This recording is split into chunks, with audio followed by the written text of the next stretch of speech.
ಪರಮೇಶ್ವರ ಸ್ವರೂಪರಾಗಿರ್ತಕ್ಕಂತಹ ಪ್ರತಿಯೊಬ್ಬರಿಗೂ ಕೂಡ ರಾಮಕೃಷ್ಣ ಶಾಸ್ತ್ರಿ ಮಾಡುವ ನಮಸ್ಕಾರಗಳು. ಜಗದ್ಗುರು ಶ್ರೀ ಶಂಕರ ಭಗವತ್ಪಾದರ ಚರಿತ್ರೆಯ 10ನೇ ಭಾಗವನ್ನು ನಾವು ಆರಂಭಿಸ್ತಾ ಇದ್ದೀವಿ. ಹೋದ ಒಂದು ಭಾಗದಲ್ಲಿ ಜಗದ್ಗುರುಗಳ ಅವತಾರವಾಗಿದೆ, ಜನನವಾಗಿದೆ, ಭಗವಂತನ ಒಂದು ರೂಪವಾಗಿರ್ತಕ್ಕಂತಹ ಪರಮೇಶ್ವರನ ರೂಪವಾಗಿರ್ತಕ್ಕಂತಹ ಶಂಕರ ಭಗವತ್ಪಾದರ ಜನನದಿಂದ ಪ್ರಕೃತಿಯಲ್ಲಿ ಅನೇಕ ವಿಧವಾಗಿರ್ತಕ್ಕಂತಹ ಸಂತೋಷ ಎದ್ದು ಕಾಣಿಸ್ತಾ ಇದೆಯಂತೆ. ಹೀಗೆ ಆ ಒಂದು ಸಂತೋಷದ ಸಂಭ್ರಮದಲ್ಲಿ ಮುಂದೆ ಏನಾಯಿತು, ಯಾವ ಯಾವ ದೇವತೆಗಳು ಯಾವ ಯಾವ ರೀತಿಯಾಗಿರ್ತಕ್ಕಂಥ ಅವತಾರವನ್ನು ತಾಳಿದ್ರು ಅನ್ನೋ ವಿಚಾರವನ್ನು ನಾವು ಇವತ್ತಿನ ದಿವಸ ಹೇಳೋಣ. ಚಂದ್ರಮೂಳಿಯಾಗಿರ್ತಕ್ಕಂತಹ ಸದಾಶಿವ ಬಾಲಕನಾಗಿ ಅವತರಿಸಿದನಂತೆ.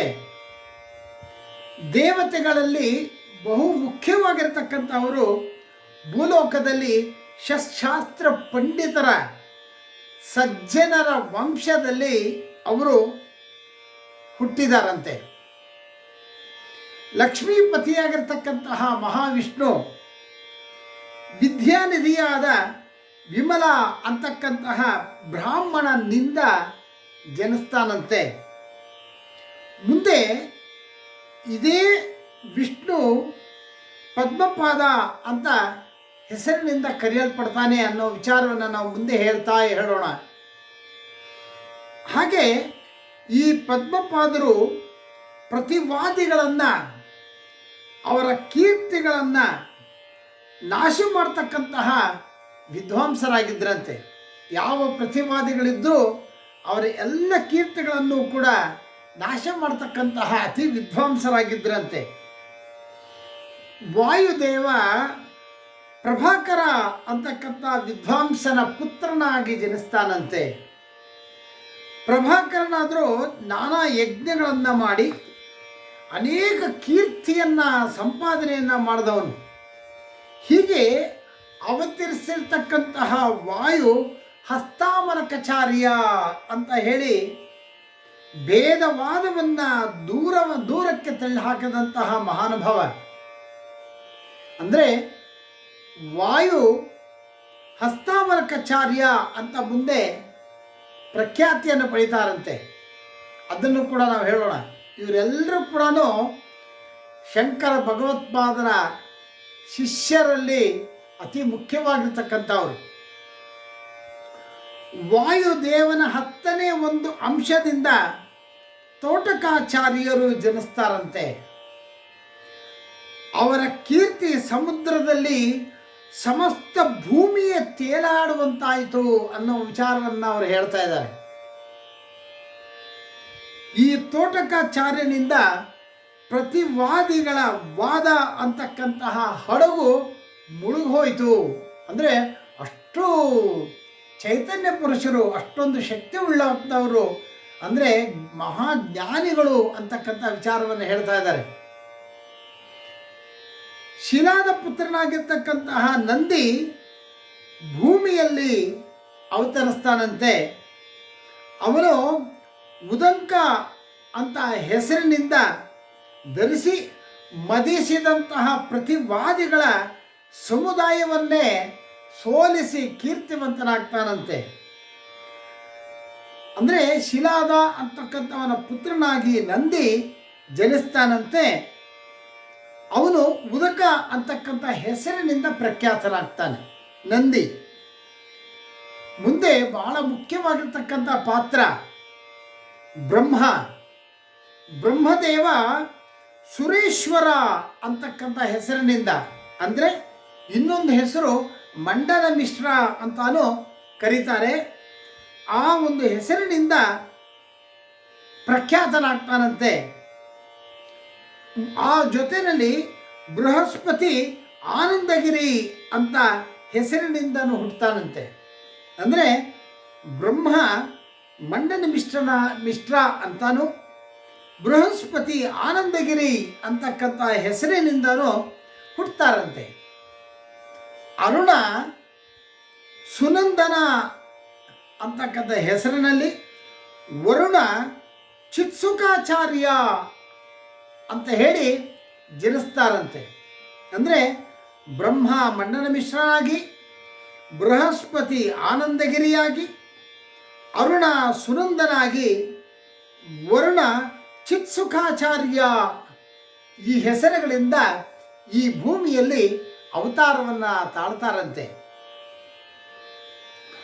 ಇನ್ನೂ ಕೆಲವು ದೇವತೆಗಳು ಜಗತ್ತಿಗೆ ರಕ್ಷಕವಾಗಿರ್ತಕ್ಕಂತಹ ಪ್ರಭುವಿನ ಚರಣವನ್ನು ಸೇವಿಸೋದಕ್ಕೋಸ್ಕರವಾಗಿ ಬ್ರಾಹ್ಮಣೋತ್ತಮರ ಮಕ್ಕಳಾಗಿ ಜನಿಸ್ತಾರಂತೆ. ಇನ್ನು ಅನೇಕ ಜನ ದೇವತೆಗಳು ತಾವು ಕೂಡ ತಮ್ಮ ಒಂದು ಪಾಲು ಇರಬೇಕು, ಭಗವಂತನ ಸೇವೆಯನ್ನು ಮಾಡಬೇಕು, ಭಗವಂತ ಇಲ್ಲಿ ಅವತಾರವನ್ನು ತಳೆದಿರೋದ್ರಿಂದ ಇಂತಹ ಒಂದು ಸಂದರ್ಭದಲ್ಲಿ ನಾವುಗಳು ಕೂಡ ಪರಮೇಶ್ವರನ ಸೇವೆಯನ್ನು ಮಾಡೋಣ ಅಂತಕ್ಕಂಥ ಒಂದು ಬಹಳ ಮಹಾ ಆಸೆಯಿಂದ ಅವರೇನು ಮಾಡ್ತಾರೆ, ಅವನ ದೇವನ ಚರಣವನ್ನು ಸೇವೆ ಮಾಡೋದಕ್ಕೋಸ್ಕರವಾಗಿ ಒಳ್ಳೆಯ ವಿದ್ವಾಂಸರಾಗಿರ್ತಕ್ಕಂಥ ಉತ್ತಮ ಕುಲದ ಬ್ರಾಹ್ಮಣ ಮಕ್ಕಳಾಗಿ ಜನಿಸ್ತಾರಂತೆ. ಈ ತಮ್ಮನ್ನು ದ್ವೇಷಿಸತಕ್ಕಂತಹ ದೈತ್ಯರಿಗೆ ವಿರೋಧಿಗಳಾಗಿ ಹುಟ್ಟುತ್ತಾರಂತೆ. ಅಂದರೆ ಈ ದೈತ್ಯ ಸ್ವರೂಪರಾಗಿರ್ತಕ್ಕಂತಹ, ಈ ವೇದವನ್ನು ಅಲ್ಲಗಳಿತಾ ಇರ್ತಕ್ಕಂತಹ, ಧರ್ಮವನ್ನು ಆಚರಣೆ ಮಾಡ್ತಾ ಇಲ್ಲದೇ ಇರತಕ್ಕಂತಹ ಅವರೆಲ್ಲರಿಗೂ ಕೂಡ ಅವರು ವಿರೋಧಿಗಳಾಗಿ ಅವರು ಹುಟ್ಟುತ್ತಾರಂತೆ. ಇನ್ನು ಕೆಲವರು ಹೇಳೋದೇನು ಅಂತಂತಂದರೆ, ಬೃಹಸ್ಪತಿ ಚಾರ್ವಾಕ ದರ್ಶನವನ್ನು ಬರೆದಿದ್ದರಿಂದ ಕೋಪಗೊಂಡಂತಹ ಬ್ರಹ್ಮದೇವ ಬೃಹಸ್ಪತಿಯನ್ನು ಶಾಪ ಕೊಟ್ಟ. ಅದರಿಂದ ಭೂಮಿನಲ್ಲಿ ಈ ಬೃಹಸ್ಪತಿ ಮಂಡನ ಮಿಶ್ರ ಅಂತ ಹುಟ್ಟಿದ್ರು ಅಂತಾನೂ ಕೂಡ ಹೇಳ್ತಾರೆ ಅನ್ನೋ ವಿಚಾರವನ್ನು ಕೂಡ ಇಲ್ಲಿ ಹೇಳ್ತಾ ಇದ್ದಾರೆ. ಹಾಗೆ ಈಶ್ವರನ ಕರುಣೆಯಿಂದ ಪ್ರೇರೇಪಿಸಲ್ಪಟ್ಟಂತಹ ನಂದೀಶ್ವರ ಆನಂದ ಗಿರಿಯಾಗಿ ಹುಟ್ಟಿದ್ದಾನೆ ಅಂತಾನೂ ಕೂಡ ಹೇಳೋದುಂಟು. ಇದನ್ನು ಕೂಡ ಹೇಳ್ತಾರೆ ಅನ್ನೋ ವಿಚಾರವನ್ನು ಹೇಳ್ತಾ ಇದ್ದಾರೆ ಇಲ್ಲಿ. ಹೀಗೆ ಬ್ರಹ್ಮ ಈ ಭೂಮಿಯಲ್ಲಿ ವಿಶ್ವರೂಪ ಅಂತಕ್ಕಂಥ ಹೆಸರಿನಿಂದ ಅವತಾರವನ್ನು ಮಾಡಿ, ಆತನ ಪತ್ನಿಯಾಗಿರ್ತಕ್ಕಂತಹ ಸರಸ್ವತಿ ಉಭಯ ಭಾರತಿ ಅಂತ ಹೆಸರಿನಿಂದ ಅವತರಿಸಿದ್ಲು ಅಂತ ಹೇಳ್ತಾ ಇದ್ದಾರೆ ಇಲ್ಲಿ. ಹಾಗೆ ವಸ್ತುತಃ ಆಕೆ ವಿದ್ಯಾದಿ ದೇವತೆ ಸರಸ್ವತಿ ಆಗಿದ್ರೂ ಕೂಡ ಬಹುದೊಡ್ಡ ವಿದುಷಿ ಆಗಿದ್ದರಿಂದ ಜನ ಆಕೆಯನ್ನು ಸರಸ್ವತಿ ಅಂತ ಬಹಳ ಪ್ರೀತಿಯಿಂದ ಕರೀತಾರಂತೆ. ಒಂದು ಸಣ್ಣ ಕಥೆಯನ್ನು ಹೇಳೋದಕ್ಕೆ ಹೊರಟಿದ್ದಾರೆ ಈ ಒಂದು ಸಂದರ್ಭದಲ್ಲಿ. ಹಿಂದೆ ಒಮ್ಮೆ ಬ್ರಹ್ಮದೇವರ ಎದುರುಗಡೆ ಸರ್ವಜ್ಞರಂತಿದ್ದಂತಹ ಋಷಿ ಮುನಿಗಳು ತಮ್ಮ ತಮ್ಮ ಶಾಖೆಯ, ಅಂದರೆ ಋಗ್ವೇದ, ಯಜುರ್ವೇದ, ಸಾಮವೇದ, ಅಥರ್ವವೇದ, ಹೀಗೆ ತಮ್ಮ ತಮ್ಮ ಶಾಖೆಯ ವೇದವನ್ನು ಪಠಿಸ್ತಾ ಇರ್ತಾರಂತೆ ಬ್ರಹ್ಮನ ಎದುರುಗಡೆ. ಅತಿ ಕೋಪಿಷ್ಠನಾಗಿರ್ತಕ್ಕಂತಹ ದೂರ್ವಾಸ ಮುನಿಗಳು ವೇದವನ್ನು ಪಠಿಸ್ತಾ ಇರ್ತಕ್ಕಂತಹ ಸಂದರ್ಭದಲ್ಲಿ ಎಲ್ಲೋ ಒಂದು ಕಡೆ ಸ್ವರವನ್ನು ತಪ್ಪು ಮಾಡಿಬಿಡ್ತಾರಂತೆ. ಯಾವಾಗ ಈ ದೂರ್ವಾಸ ಮುನಿಗಳು ಸ್ವರವನ್ನು ತಪ್ಪು ಮಾಡಿಬಿಟ್ರೋ ಆಗ ಹಿಂದುಮುಖಿಯಾಗಿರ್ತಕ್ಕಂತಹ ಸರಸ್ವತಿ ನಗು ಬಂದು ನಕ್ಕು ಬಿಡ್ತಾಳಂತೆ.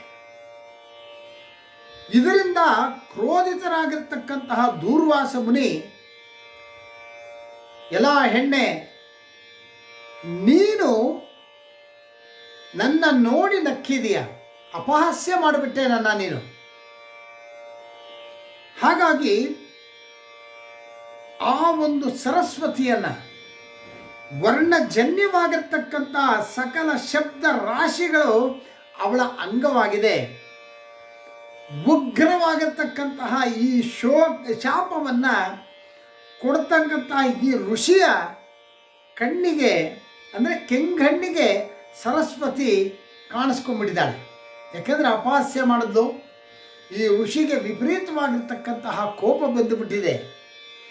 ಆಗ ಈ ದೂರ್ವಾಸ ಮುನಿಗಳು ಸರಸ್ವತಿಗೆ ಹೇಳ್ತಾ ಇದ್ದಾರೆ, ನೀನು ವಿನಯರಹಿತಳು, ಆದ್ದರಿಂದ ಮನುಷ್ಯ ಲೋಕದಲ್ಲಿ ಅಂದರೆ ಭೂಲೋಕದಲ್ಲಿ ಮನುಷ್ಯಳಾಗಿ ನೀನು ಹುಟ್ಟು ಅಂತ ಹೇಳಿ ಶಾಪವನ್ನು ಕೊಟ್ಬಿಟ್ಟಿದ್ದಾರೆ. ಕಾರಣ ಏನೇ ಇರ್ಬೋದು, ಮುಂದೆ ಶಂಕರ ಪಾದರು ಒಂದು ಕಡೆ ವಾದವನ್ನು ಮಂಡಿಸಬೇಕಾಗಿರ್ತಕ್ಕಂಥ ಸಂದರ್ಭದಲ್ಲಿ ಈಕೆ ನ್ಯಾಯವಾದಿಯಾಗಿ ಅವಳು ಅಲ್ಲಿ ನಿಂತ್ಕೋಬೇಕಾಗತ್ತೆ. ಹಾಗಾಗಿ ಇದು ಒಂದು ಕಾರಣ ಅಂತ ಅಂದ್ಕೋತೀವಿ. ಅದರಿಂದ ಆ ಒಂದು ದೂರ್ವಾಸ ಮುನಿಯಿಂದ ಈ ರೀತಿಯಾಗಿ ಶಾಪ ಕೊಡಲ್ಪಟ್ಟು ಆಕೆ ಮನುಷ್ಯಳಾಗಿ ಜನಿಸ್ತಾಳೆ ಅಂತಕ್ಕಂಥ ವಿಚಾರವನ್ನು, ಹಾಗೆ ಬೀದಳಾಗಿರ್ತಕ್ಕಂಥ ಸರಸ್ವತಿ ವಿಷಣ್ಣಳಾಗಿ ಸಹಜ ಕೋಪಿಷ್ಠನಾಗಿರ್ತಕ್ಕಂಥ, ಸಹಜವಾಗಿ ದೂರ್ವಾಸ ಮುನಿ ಕೋಪಿಷ್ಠನಾಗಿರ್ತಕ್ಕಂತಹ ಋಷಿಗೆ ನಮಸ್ಕಾರವನ್ನು ಮಾಡಿ ಪ್ರಸನ್ನರಾಗುವಂತೆ ಪ್ರಾರ್ಥನೆಯನ್ನು ಮಾಡ್ತಾ ಇದ್ದಾಳೆ. ಉದ್ರೇಕಗೊಳ್ಳಬೇಡಿ, ಕೋಪಗೊಳ್ಳಬೇಡಿ ಅಂತ ಹೇಳ್ತಾ ಇದ್ದಾಳೆ. ಅಲ್ಲಿದ್ದಂತಹ ಬೇರೆ ಮುನಿಗಳು ಕೂಡ ಆ ಒಂದು ಪರಿಸ್ಥಿತಿಯನ್ನು ನೋಡಿ ಸರಸ್ವತಿ ಆ ದೂರ್ವಾಸ ಮುನಿಗೆ ಪ್ರಾರ್ಥನೆಯನ್ನು ಮಾಡ್ತಾ ಇದ್ದಂತಹ ಸಂದರ್ಭವನ್ನು ನೋಡಿ ಎಲ್ಲರೂ ಕೂಡ ಆ ದೂರ್ವಾಸ ಮುನಿಗೆ ಪ್ರಾರ್ಥನೆಯನ್ನು ಮಾಡ್ತಾರಂತೆ. ಮುನೀಶ್ವರ, ಸರಸ್ವತಿ ಏನೋ ತಿಳಿದೆ ತಪ್ಪು ನಡೆದೋಗ್ಬಿಟ್ಟಿದೆ. ಹಾಗಾಗಿ ತಂದೆ ಮಗಳನ್ನು ಹೇಗೆ ಕ್ಷಮಿಸ್ತಾಳೋ ಹಾಗೆ ನೀವು ಈ ಒಂದು ನಡೆದಿರ್ತಕ್ಕಂಥ ತಪ್ಪನ್ನು, ಅಪರಾಧವನ್ನು ಕ್ಷಮಿಸಬೇಕು ಅಂತ ಹೇಳಿ ಎಲ್ಲರೂ ಕೂಡ ಆ ದೂರ್ವಾಸ ಮುನಿಗೆ ಪ್ರಾರ್ಥನೆಯನ್ನು ಮಾಡ್ತಾರಂತೆ. ಹೀಗೆ ಪ್ರತಿಯೊಬ್ಬರಿಂದಲೂ ಕೂಡ ಪ್ರಾರ್ಥಿತನಾಗಿರ್ತಕ್ಕಂತಹ ದೂರ್ವಾಸ ಮುನಿಗಳು ಪ್ರಸನ್ನರಾಗ್ತಾರೆ. ಆಗ ಶಾಪದ ವಿಮೋಚನೆ ಹೇಗೆ ಅನ್ನೋ ಮಾತನ್ನು ಕೇಳಿದಾಗ ದೂರ್ವಾಸ ಮುನಿಗಳು ಹೇಳ್ತಾರೆ, ಮನುಷ್ಯ ರೂಪದಿಂದ ಅವತಾರವಾಗಿರ್ತಕ್ಕಂತಹ ಪರಮೇಶ್ವರ ಆ ಶಂಕರನ ದರ್ಶನ ನಿನಗೆ ಯಾವಾಗ ಆಗುತ್ತೋ ಆಗ ನಿನಗೆ ಈ ಶಾಪದಿಂದ ಮುಕ್ತಿ, ಆಮೇಲೆ ನೀನು ದೇವತೆಯಾಗಿಬಿಡ್ತೀಯ ಅಂತ ಹೇಳ್ತಾ ಇದ್ದಾರಂತೆ. ಆಮೇಲೆ ಸರಸ್ವತಿ ದೇವಿ ಶೋಣಾ ನದಿ ತೀರದಲ್ಲಿ ವಿಷ್ಣುಮಿತ್ರ ಅಂತಕ್ಕಂಥವನ ಹೆಸರನ್ನ ವಿಪ್ರನ ಪುತ್ರಿಯಾಗಿ ಜಡಿಸ್ತಾಳಂತೆ. ಇದು ದೂರ್ವಾಸ ಮುನಿಯಿಂದ ಆಗ್ರಹದಿಂದ ಶಾಪವನ್ನು ಪಡೆದಂತಹ ಸರಸ್ವತಿ ಆ ಶಾಪದಿಂದ ಭೂಮಿಯಲ್ಲಿ ಅವತಾರವನ್ನು ತಳೆಯುವಂತಹ ಒಂದು ಅವಕಾಶ ಸಿಕ್ಕಿಬಿಟ್ಟಿದೆ. ಆದ್ದರಿಂದ ಶಂಕರನ ದರ್ಶನ ಆಗಬೇಕು, ಅಲ್ಲಿವರೆಗೂ ಇವಳು ಮನುಷ್ಯನಾಗೇ ಇರ್ತಾಳೆ. ಆದ್ದರಿಂದ ಮನುಷ್ಯನಾಗಿ ಹುಟ್ಟಬೇಕು ಅಂತಂದರೆ ಒಳ್ಳೆಯ ಕುಲದಲ್ಲಿ ಹುಟ್ಟಬೇಕು. ಹಾಗಾಗಿ ಈ ಸರಸ್ವತಿ ದೇವಿ ಶೋಣಾ ನದಿ ತೀರದಲ್ಲಿರ್ತಕ್ಕಂತಹ ವಿಷ್ಣುಮಿತ್ರ ಅಂತ ಒಬ್ಬ ಬ್ರಾಹ್ಮಣ ಅವನಿಗೆ ಮಗಳಾಗಿ ಜನಿಸ್ತಾಳಂತೆ. ಅವಳು ಹೇಗಿದ್ಲು ಅಂತಂದರೆ, ಅವಳ ಮೊದಲೇ ಸರಸ್ವತಿ, ಮನುಷ್ಯ ರೂಪದಲ್ಲಿ ಹುಟ್ಟಿದ್ರೇನು ಅವಳು ಸರ್ವಜ್ಞಳು, ಯಾವಾಗಲೂ ಕೂಡ ಸರ್ವಜ್ಞ ಮೂರ್ತಿಯಾಗಿದ್ದಾಳೆ, ಸರ್ವಗುಣ ಸಂಪನ್ನಳಾಗಿದ್ದಾಳಂತೆ. ಋಗ್ವೇದಾದಿ ಸಮಸ್ತ ವಿದ್ಯೆಗಳು ಕೂಡ ಅವಳಲ್ಲಿ ಸಹಜವಾಗಿ ಕಾಣಿಸ್ಕೊತಾ ಇದೆಯಂತೆ. ಹಾಗಾಗಿ ಇಂತಹ ಒಂದು ಸದ್ಗುಣ ಸಂಪನ್ನೆ, ವಿದ್ಯಾದೇವತೆ, ವಿದ್ಯೆಯೇ ಅವಳ ಹತ್ರ ಇದೆ, ಎಲ್ಲವೂ ಕೂಡ ಹೊಂದಿರತಕ್ಕಂತಹ ಸುಗುಣೆ ಜಗನ್ಮಾತೆ. ಅವಳು ಈ ಭೂಲೋಕದಲ್ಲಿ ಜನಿಸಿದಾಳಂತೆ. ಹಾಗಾಗಿ ಆ ಬಾಲಕಿ ಚಿಕ್ಕವಳಾಗಿದ್ದಾಗಲೇ ಸಾಂಖ್ಯಾದಿ ಸರ್ವಶಾಸ್ತ್ರಗಳನ್ನು ಕೂಡ ತಿಳ್ಕೊಂಡಿದ್ದಾಳಂತೆ. ಭೂಲೋಕದಲ್ಲಿ ಮನುಷ್ಯ ರೂಪದಲ್ಲಿ ಜನಿಸಿದ್ರೂ ಕೂಡ ಆ ತಾಯಿ ಸರ್ವಶಾಸ್ತ್ರಗಳನ್ನು ಕೂಡ ತಿಳಿದಿದ್ದಾಳಂತೆ. ಷಡಂಗ ವೇದಗಳನ್ನು ಸಂಪೂರ್ಣವಾಗಿ ಅರ್ಥ ಮಾಡ್ಕೊಂಡ್ಬಿಟ್ಟಿದ್ದಾಳೆ. ಕಾವ್ಯ, ಮೀಮಾಂಸೆ ಮೊದಲಾದ ಎಲ್ಲ ಕಲೆಗಳನ್ನು ಕೂಡ ಬಲ್ಲವಳಾಗಿದ್ದಾಳಂತೆ. ಅವಳಿಗೆ ತಿಳಿದೇ ಇರತಕ್ಕಂತಹ ಯಾವ ವಿಷಯಗಳೇ ಇಲ್ಲ ಅಂತ ಹೇಳ್ತಾ ಇದ್ದಾರೆ. ಇವಳ ಒಂದು ವಿದ್ಯೆ, ಇವಳಿಗಿರ್ತಕ್ಕಂತಹ ಒಂದು ಲಾವಣ್ಯ, ಇವಳಿಗಿರ್ತಕ್ಕಂತಹ ಪ್ರೌಢಿಮೆ, ಇದನ್ನೆಲ್ಲ ನೋಡಿ ಜನ ಆಶ್ಚರ್ಯಪಟ್ಟು ಬಿಟ್ಟಿದ್ದಾರೆ, ತುಂಬ ಸಂತೋಷಪಟ್ಟಿದ್ದಾರೆ, ಆಶ್ಚರ್ಯ ಆಗ್ತಾ ಇದೆ ಅವರಿಗೆ. ಹೀಗೆ ಗುಣಜ್ಞಳಾಗಿರ್ತಕ್ಕಂತಹ ಈ ಹೆಣ್ಣಿಗೆ, ಈ ಒಂದು ಹುಡುಗಿಗೆ ಉಭಯ ಭಾರತಿ ಅಂತ ಹೆಸರು. ಸರಸ್ವತಿ ಸರಸ್ವತಿ ಉಭಯ ಭಾರತಿ ಅಂತಕ್ಕಂಥ ಹೆಸರನ್ನು ಪಡೆದವಳಾಗಿದ್ದಾಳೆ. ಹಾಗೆ ಅವಳು ಅಭಿರಾಮನು ಗುಣಶಾಲಿಯಾಗಿರ್ತಕ್ಕಂತಹ ವಿಶ್ವರೂಪನ ವಿಷಯವನ್ನು ದ್ವಿಜೋತ್ತಮರಿಂದ ತಿಳ್ಕೋತಾಳಂತೆ. ಅಂದರೆ ಈ ವಿಶ್ವರೂಪನ ವಿಷಯ ಹಲವಾರು ಮಾರ್ಗಗಳಿಂದ ಅವಳು ತಿಳ್ಕೊತಾಳಂತೆ. ಇವ್ರು ಯಾರು, ಏನು, ಭಾಳ ಮುಖ್ಯವಾಗಿ ಏನಾಗಬೇಕಾಗಿದೆ, ಯಾರು ಅನ್ನೋ ವಿಚಾರವನ್ನು ಬಹಳ ಚೆನ್ನಾಗಿ ತಿಳ್ಕೊತಾಳಂತೆ ಈ ಉಭಯ ಭಾರತಿ. ಆಗ ಆ ವಿಶ್ವರೂಪನೂ ಸಹ ಅವಳ ವಿಷಯವನ್ನು ಕೇಳ್ತಾನಂತೆ. ನೋಡಿ, ಯಾವುದಾದ್ರೂ ಆಗಲಿ ಒಂದೊಂದು ಸರ್ತಿ ಏನಾಗುತ್ತೆ, ಯಾರಾದರೂ ಅತಿ ಬುದ್ಧಿವಂತರು, ಒಳ್ಳೆಯ ಸ್ಥಾನವನ್ನು ಗಳಿಸಿದ್ದಾರೆ ಅಥವಾ ಉತ್ತಮ ಪುರುಷರು ಅಂತ ಅಂದಾಗ ಯಾವುದಾದ್ರೂ ಒಂದು ಮಾರ್ಗವಾಗಿ ಅವ್ರಿಗೆ ಪರಿಚಯ ಆಗುತ್ತೆ. ಹಾಗೆ ಎಷ್ಟೇ ದೂರದಲ್ಲಿದ್ದರೂ ಕೂಡ ಇಂತಿಂಥವರಿದ್ದಾರೆ, ಹೀಗಾಗಿದೆ ಅನ್ನೋದು ಒಬ್ಬರಿಂದೊಬ್ಬರಿಗೆ ಹೇಗೆ ಅದು ಪ್ರಸಾರ ಆಯಿತೋ ಅದೇ ರೀತಿಯಲ್ಲಿ ಈ ಉಭಯ ಭಾರತೀಯ ವಿಚಾರವೂ ಕೂಡ, ಅಂದರೆ ಇವಳಿಗಿರ್ತಕ್ಕಂಥ ಪ್ರೌಢಿಮೆ, ಜ್ಞಾನ, ಅದ್ಭುತವಾಗಿರ್ತಕ್ಕಂತಹ ಒಂದು ವಿಷಯಗಳು ಏನು ತಿಳ್ಕೊಂಡಿದ್ಲೋ ಆ ಎಲ್ಲವೂ ಕೂಡ ಆ ಇವನಿಗೆ ವಿಶ್ವರೂಪನ ವಿಶ್ವರೂಪನಿಗೆ ಇದು ತಿಳಿದಿದೆಯಂತೆ. ಅದೇ ರೀತಿಯಾಗಿ ಆ ವಿಶ್ವರೂಪನೂ ಕೂಡ ಅತಿ ಬುದ್ಧಿವಂತನಾಗಿದ್ದರಿಂದ, ಬಹಳ ವಿಷಯಗಳನ್ನು ಅವನು ತಿಳ್ಕೊಂಡಿದ್ದರಿಂದ ಏನಾಗಿದೆ, ಅವನ ವಿಷಯವನ್ನು ಕೂಡ ಇವಳಿಗೆ ಜ್ಞಾನ ರೀತಿಯಾಗಿ, ನಾನಾ ಮಾರ್ಗವಾಗಿ ಇವಳಿಗೆ ತಿಳಿದಿದೆ. ಹೀಗಾಗಿ ಅವರಿಬ್ಬರೂ ಕೂಡ, ಅಂದರೆ ಅವಳು ಬುದ್ಧಿವಂತೆ, ಇಷ್ಟೊಂದು ಪ್ರವೀಣೆ, ಎಲ್ಲನೂ ತಿಳ್ಕೊಂಡಿದ್ದಾಳೆ ಅಂತ ಆ ವಿಶ್ವರೂಪ. ಹಾಗೆ ಈ ಉಭಯ ಭಾರತಿಗೂ ಕೂಡ ಆ ವಿಶ್ವರೂಪ ಇಂಥ ಒಳ್ಳೆಯ ಹುಡುಗ, ಇವೆಲ್ಲ ತಿಳ್ಕೊಂಡಿದ್ದಾನೆ, ಎಲ್ಲ ಬುದ್ಧಿವಂತ ಅನ್ನೋ ವಿಚಾರವನ್ನು ಅವರು ಹೇಳ್ತಾ ಇರ್ತಕ್ಕಂತಹ ಸಂದರ್ಭದಲ್ಲಿ ಪರಸ್ಪರ ಒಬ್ರಿಗೊಬ್ರು ಭೇಟಿ ಮಾಡಬೇಕು, ನೋಡಬೇಕು ಅನ್ನುವಂತಹ ಒಂದು ಕುತೂಹಲ ಏರ್ಪಾಡಾಗತ್ತಂತೆ. ಯಾವಾಗ ಈ ಒಂದು ಕುತೂಹಲ ಪರಸ್ಪರರಿಗೆ ಉಂಟಾಯಿತೋ, ಅನ್ಯೋನ್ಯವಾಗಿ ಒಂದು ಸಂದರ್ಶನ ಮಾಡಬೇಕು, ತೀವ್ರವಾಗಿರ್ತಕ್ಕಂತಹ ಅಭಿಲಾಷೆ ಉಂಟಾಗುತ್ತಂತೆ ಪರಸ್ಪರ ಒಬ್ರಿಗೊಬ್ರಿಗೆ. ಹಾಗೆ ಈ ಒಂದು ಪರಸ್ಪರ ಒಬ್ರನ್ನೊಬ್ಬರನ್ನ ನೋಡಬೇಕು, ಪರಸ್ಪರ ನೋಡ್ಕೊಂಡು ಮಾತಾಡಿಸ್ಬೇಕು ಅನ್ನುವಂತಹ ಒಂದು ಅಭಿರುಚಿ, ಆಸೆ ಯಾವಾಗ ಉಂಟಾಗುತ್ತೋ ಅದೇ ಚಿಂತೆ ಜಾಸ್ತಿ ಆಗೋಗ್ಬಿಟ್ಟಿದೆ ಅವರಿಗೆ. ಹೇಗನ್ನಿಸ್ತಾ ಇದೆ ಅಂದರೆ, ನಿದ್ದೆ ಮಾಡಿದಾಗ ಕಲ್ಪನೆಯಲ್ಲೆಲ್ಲ ಅವ್ರದ್ದೇ ನಿದ್ರೆಯಲ್ಲಿ ಒಬ್ಬರನ್ನೊಬ್ಬರನ್ನ ನೋಡಿದ ಹಾಗೆ ಅನ್ನಿಸ್ತಾ ಇದೆಯಂತೆ, ಪರಸ್ಪರ ಮಾತಾಡಿದ ಹಾಗೆ ಅನ್ನಿಸ್ತಾ ಇದೆ, ಕನಸುಗಳು ಬೀಳ್ತಾ ಇದೆ. ಎಚ್ಚರವಾದಾಗ ವಿರಹಾಗ್ನಿಯಿಂದ ಇಬ್ಬರು ಬಳಲ್ತಾ ಇದ್ದಾರಂತೆ. ನೋಡಿ, ಆ ಒಂದು ಒಬ್ರಿಗೊಬ್ರು ಪರಿಚಯ ಇಲ್ಲ, ಆದರೆ ಪರಸ್ಪರ ಒಬ್ರಿಗೊಬ್ಬರು ವಿಷಯವನ್ನು ತಿಳ್ಕೊಂಡಿದ್ದಾರೆ.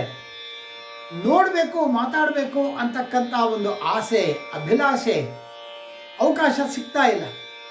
ಆದರೂ ಕನಸಿನಲ್ಲಿ ಪರಸ್ಪರ ನೋಡಿದ ಹಾಗೆ ಮಾತಾಡಿದ ಹಾಗೆ ಅನ್ನಿಸ್ತಾ ಇದೆ. ಎದ್ದು ಕೂತ್ರೆ ವಿರಹಾಗ್ನಿಯಿಂದ ಇಬ್ಬರು ಬಳಲ್ತಾ ಇದ್ದಾರಂತೆ. ಹೀಗೆ ಬಹಳ ಕುತೂಹಲರಾಗಿರ್ತಕ್ಕಂತಹ ಅವರಿಬ್ಬರು ನೋಡೋದಕ್ಕೆ ಯಾವ ಮಾರ್ಗ ಅಂತ ತಿಳಿತಾ ಇಲ್ಲ.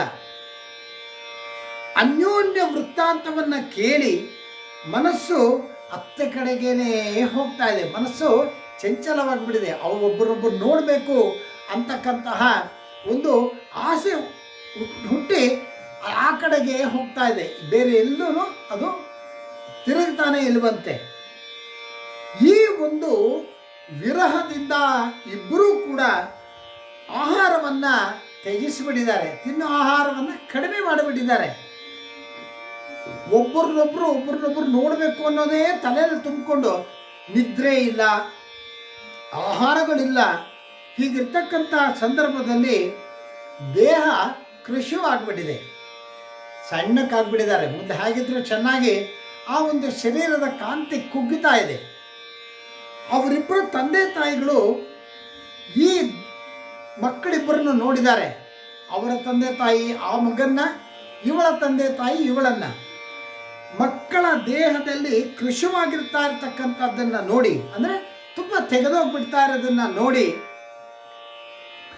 ಏನಾಗಿದೆ, ಆತಂಕ ಉಂಟಾಗಿದೆ ತಂದೆ ತಾಯಿಗಳಿಗೆ. ಆಗ ಪ್ರಶ್ನೆ ಮಾಡ್ತಾರಂತೆ, ಅಮ್ಮ ನಿನ್ನ ದೇಹ ಯಾಕೆ ಕೃಶಿವಾಗ್ತಾ ಇದೆ? ಮನಸ್ಸಿಗೆ ಯಾವುದೇ ರೀತಿಯಾಗಿರ್ತಕ್ಕಂಥ ಉತ್ಸಾಹ ಕಾಣಿಸ್ತಾ ಇಲ್ಲ. ಏನೋ ಆಲೋಚನೆಯಲ್ಲಿ ತೊಡಗಿದೆಯಾ? ನಿನಗೆ ನೋಡಿದ್ರೆ ಯಾವ ರೀತಿಯಾಗಿರ್ತಕ್ಕಂಥ ರೋಗ ರುಜಿನಗಳು ಕಾಣಿಸ್ತಾ ಇಲ್ಲ. ಬೇರೆ ಯಾವ ಕಾರಣನೂ ಕಾಣಿಸ್ತಾ ಇಲ್ಲ. ಸಾಮಾನ್ಯವಾಗಿ ಜನರಿಗೆ ತಮ್ಮ ಅಭೀಷ್ಟ ಸಿಗದೇ ಇದ್ದಾಗ ಅನಿಷ್ಟವಾಗದ್ದು ಯಾವುದಾದ್ರು ಬಂದಾಗ ಈ ರೀತಿ ದುಃಖಗಳಾಗುತ್ತೆ. ಅಂದರೆ ಮನುಷ್ಯ ಏನೋ ಒಂದು ಆಸೆಯನ್ನು ಇಟ್ಕೊಂಡಿರ್ತಾನೆ. ಆ ಆಸೆ ಈಡೇರದೇ ಇದ್ದರೆ ಮನುಷ್ಯನಿಗೆ ತುಂಬ ಮನಸ್ಸಿಗೆ ದುಃಖವಾಗಿ ಈ ರೀತಿ ಅನ್ನ ಆಹಾರಗಳನ್ನ ನಿದ್ರೆನ ತೊಡೆದು ಏನು ಅದು ದುಃಖ ಪಟ್ಟು ಶರೀರ ಕೃಶಿವಾಗೋದುಂಟು. ಇಲ್ಲವಾ ಯಾವುದೋ ಒಂದು ರೋಗ ರುಜಿನಗಳಿಂದ ಈ ರೀತಿಯಾಗಿ ಇದು ಆಗೋದುಂಟು. ಆದರೆ ನಿನಗೆ ಆ ರೀತಿ ಯಾವುದೇ ಕಾಯಿಲೆ ಕಸಾಲೆಗಳು ಎಂಥದ್ದು ಇಲ್ಲ. ನಿನ್ನ ಮನಸ್ಸಿನಲ್ಲಿ ಏನೋ ಒಂದು ಆತಂಕ ಇದೆ, ಏನೋ ಒಂದು ಕಾರಣ ಇದೆ. ಆದ್ದರಿಂದ ನಿನ್ನ ಶರೀರ ಹೀಗೆ ಕುಗ್ಗುತ್ತಾ ಇದೆ. ನೀನು ಯಾವ ಕಾರಣನೂ ಇಲ್ಲದೆ ನೀನು ಹೀಗಾಗೋದಕ್ಕೆ ಸಾಧ್ಯ ಇಲ್ಲ, ನಮಗೆ ತಿಳಿಸು ಅಂತ ಕೇಳ್ತಾ ಇದ್ದಾರೆ. ನಿನಗೆ ಇನ್ನೂ ಮದುವೆ ಆಗ್ತಕ್ಕಂಥ ಸಮಯನೂ ಮೀರೋಗಿಲ್ಲ. ಅಯ್ಯೋ ಮದುವೆ ಆಗೋ ವಯಸ್ಸಾಗೋಯ್ತಪ್ಪ, ನನಗೆ ಹುಡುಕಿ ಸಾಕಾಯಿತು, ಯಾರು ಹುಡುಗ ಸಿಕ್ಕಲಿಲ್ಲ ಅಂತ ಆ ರೀತಿಯೂ ಕೂಡ ಇಲ್ಲ. ನಿನಗಿನ್ನೂ ಮದುವೆ ಮಾಡೋ ವಯಸ್ಸೇ ಇದೆ. ಇನ್ನೊಬ್ಬರಿಂದ ನಿನಗೆ ಯಾವ ರೀತಿಯಾಗಿರ್ತಕ್ಕಂಥ ಅವಮಾನ ಕೂಡ ಆಗಿಲ್ಲ. ಯಾರೋ ಏನೋ ಅಂದುಬಿಟ್ರಪ್ಪ ಅಂತ ಹೇಳಿ ಮನಸ್ಸಿಗೆ ನೋವು ಮಾಡ್ತಕ್ಕಂಥ ಕಾರಣನೂ ಇಲ್ಲ. ಬಡತನ ಕೂಡ ಇಲ್ಲ. ಶ್ರೀಮಂತ ಕುಟುಂಬ, ಎಲ್ಲ ಚೆನ್ನಾಗಿರ್ತಕ್ಕಂಥ ಜಾಗ. ಹಾಗಾಗಿ ಬಡತನ ಇಲ್ಲ, ನಿನಗೆ ಯಾರು ಅಂದೂ ಇಲ್ಲ. ಕುಟುಂಬದಲ್ಲಿ ನಿನಗೆ ಜವಾಬ್ದಾರಿ ಸಂಪೂರ್ಣವಾಗಿ ಕೊಟ್ಬಿಟ್ಟಿದ್ದಾರಪ್ಪ. ಈ ಕುಟುಂಬದ ನಿರ್ವಹಣೆ ಸಂಪೂರ್ಣವಾಗಿ ನಿನ್ನ ಮೇಲೆ ಇದೆ. ಭಾಳ ಕಠಿಣವಾಗಿರ್ತಕ್ಕಂಥ ಒಂದು ಸಂದರ್ಭನ ಏನು ನಡೆಸ್ತಾ ಇದೆಯಾ ಅನ್ನೋದು ಕೂಡ ಅವಕಾಶ ಇಲ್ಲ.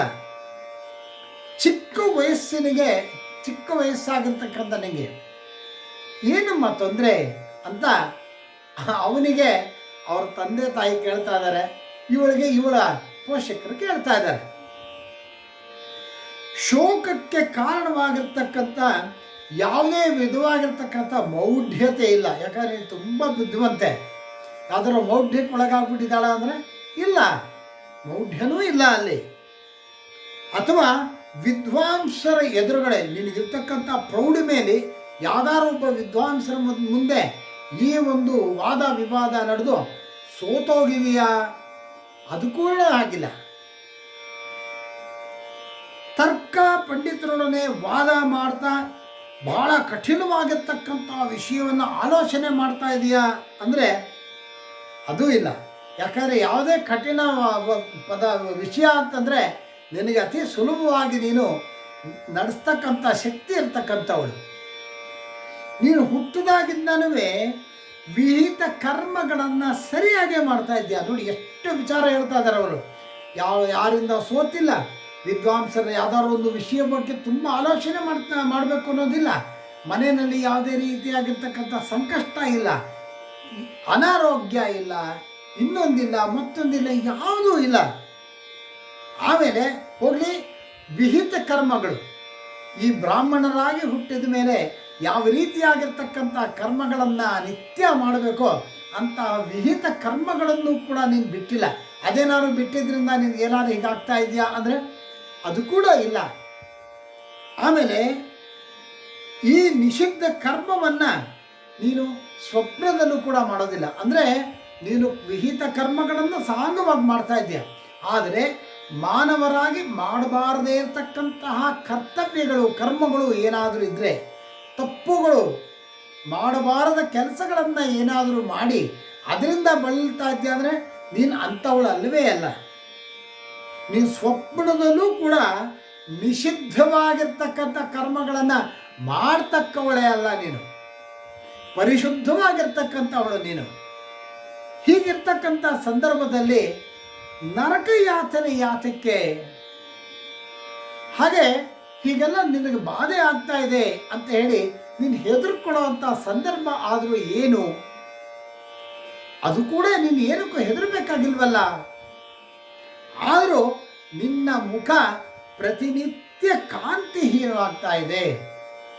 ನೋಡೋದಕ್ಕೆ ತುಂಬ ಬೇಸರ ಉಂಟಾದವಳ ಥರ ಕಾಣಿಸ್ತಾ ಇದೆಯಾ, ಯಾಕೆ ಅಂತ ಹೇಳಿ ಕೇಳ್ತಾ ಇದ್ದಾರಂತೆ.